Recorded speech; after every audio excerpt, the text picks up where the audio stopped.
Who is Shane Douglas? He's a clerk at Kmart now, or Walmart, please. The guy that was going to be a doctor, good Lord. He's got more heat with the guys in this business than anybody I've ever met in my life. He's a fraud. Ric Flair did not throw those words around lightly. For over 50 years, he stood in rings across the world, and he earned the right to judge other wrestlers by a standard almost nobody else could reach. When Flair called someone a fraud, he meant it. He was not chasing headlines or trying to stay relevant for the sake of attention. He was defending a much older, classic version of wrestling he believed was slipping away, one match at a time, one territory at a time, one generation at a time. Over the decades, he publicly questioned some of the biggest names the business ever produced.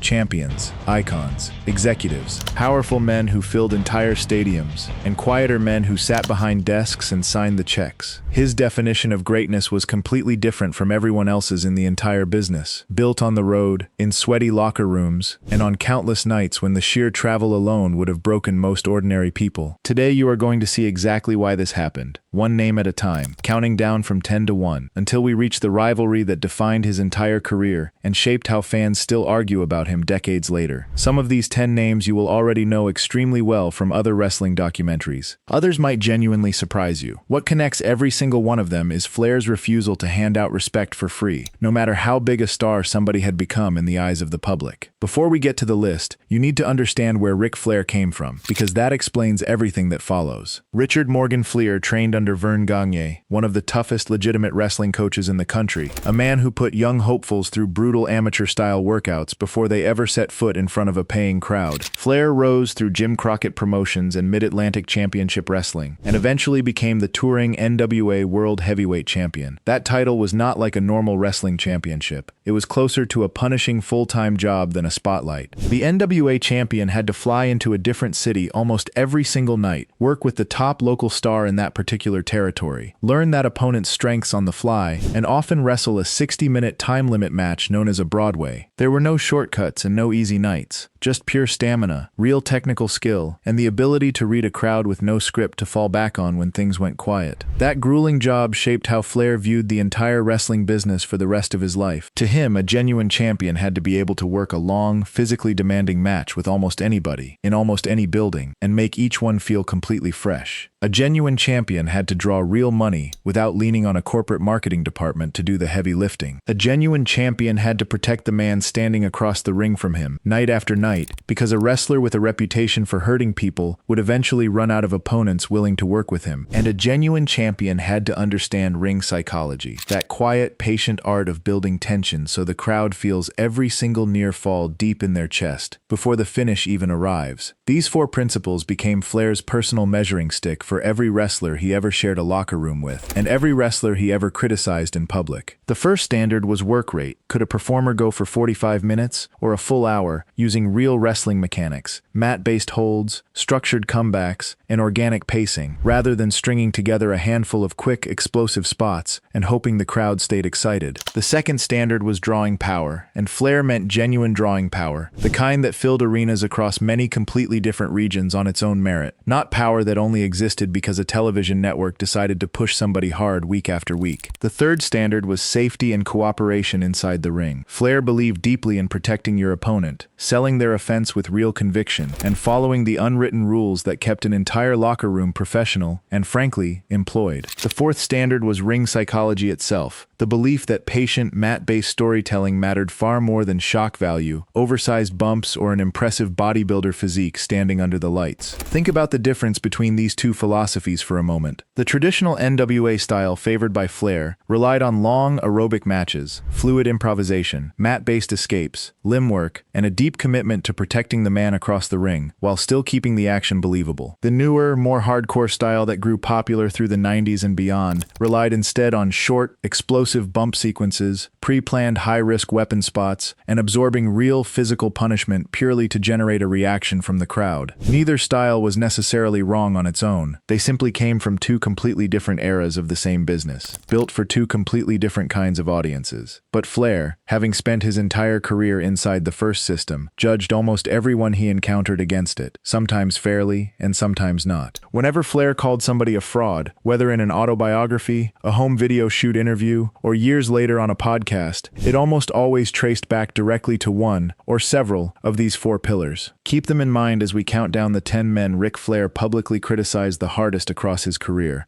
because once you understand the framework, you start to see the exact same pattern repeating itself again and again, no matter which decade the feud actually happened in. Number 10 is Bruno Sammartino. This particular clash did not really begin until the early 2000s, decades after both men's biggest years inside the ring had already passed. Sammartino held the WWF World Heavyweight Championship for more than 11 total years, combined across two separate reigns, an almost unheard of run by any modern standard. By the time he was doing regular media interviews later in life, Sammartino had become one of the most outspoken critics of the direction professional wrestling had taken. He condemned the swearing, the sexualized storylines, and the bloody, violent brawling that came to define the so-called Attitude Era, and he pointed a finger directly at Flair's own bloody, hard-hitting matches as part of that very problem. Flair did not stay quiet about it for long. He fired back at Sammartino's own legacy in interviews, arguing that Sammartino was, at his core, a regional draw whose fame stayed largely confined to the Northeast and to Madison Square Garden specifically. Flair pointed out that the NWA champion had to fly across completely different territories, night after night, wrestling unfamiliar opponents in unfamiliar buildings, in front of unfamiliar crowds, while Sammartino worked a slower, power-based style largely protected inside one loyal home region for over a decade. In Flair's mind, that made any direct comparison between the two of them fundamentally unfair from the very start. He genuinely believed Sammartino would never have survived the punishing travel schedule and constant adaptation required of a true, full-time NWA touring champion. Sammartino was not a small name to criticize, and Flair understood that perfectly well before he ever opened his mouth about him. Sammartino was a genuine WWF icon, a man whose name alone had once sold out Madison Square Garden more times than almost anybody else in wrestling history. But Flair's argument was never really about talent. It was about scope. He believed a champion who worked one loyal region for over a decade, no matter how successful, simply could not be measured against a champion who had to earn a new crowd's trust in a completely different city every single week. That distinction, fair or not, sat at the very heart of almost everything Flair said about the wrestlers on this entire list. Number 9 is Hulk Hogan. This is arguably the most famous ideological clash in the entire history of the business, because it pits the disciplined territorial technician